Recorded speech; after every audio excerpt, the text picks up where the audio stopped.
I'm Jean-Claude Mézières. I'm known in Europe for science fiction stories of Valérian. Luc Besson called me for his project of this movie, and I want to hire you for my project, and I pay for you for that. And I thought it was very nice. It was a good introduction.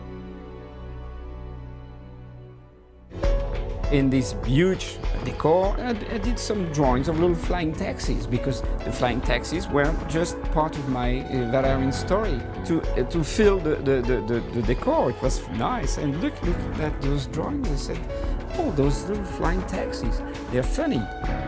Could you draw a bigger one for me?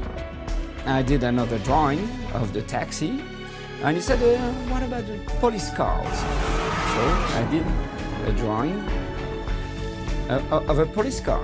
Nothing was in the story, nothing happened for the whole year. And then it's only 2 years later that I learned that he had used those ideas for the concept. And I must say that this image of the 6 police car waiting for the taxi to come by is one of the most hilarious sequences of the movie, and so successful. Here's the concept of New York that Danvey and we worked on. Let's dig New York down to the bottom of the ocean, and let's build everything on the top of the usual buildings, the buildings we know.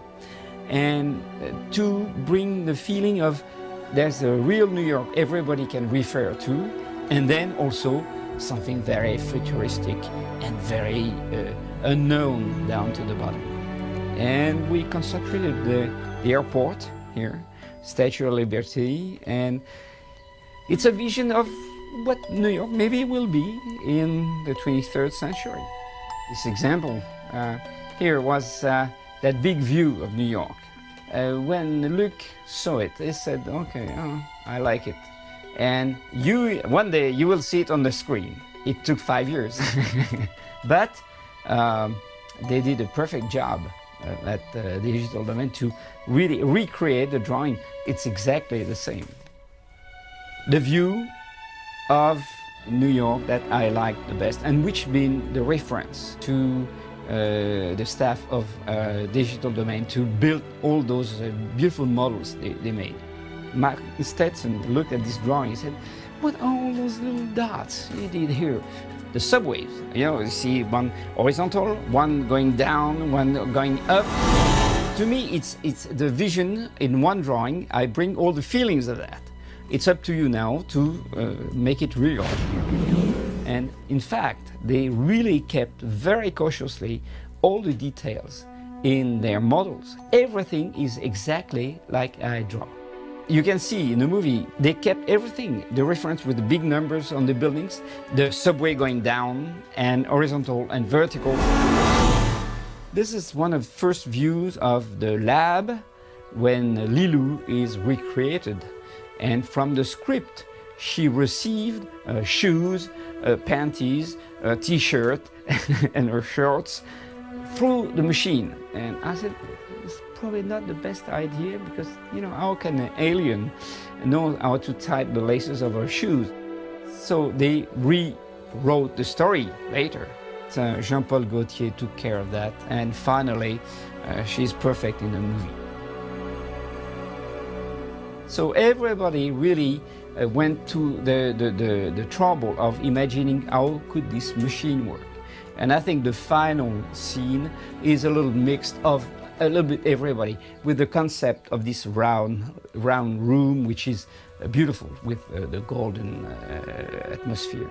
Some drawings were very difficult to adapt. Others have been really simple. If you see, this is the corridor with all the people, the passengers sleeping to go to Flushton Paradise. And by God, they really did exactly the same set, just like microwave ovens. And the air hostess are walking in this corridor, and everybody's going to sleep. And it's exactly what happened in the movie.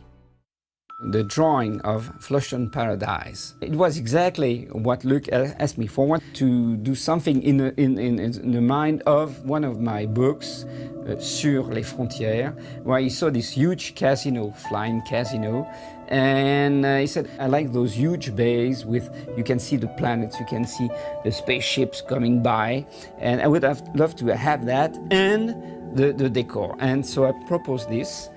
And when Lilou walks into the entrance of that, she says, wow, because she enjoys the scene. And I was there when they shot that, and I said, wow, also perfect like everybody says.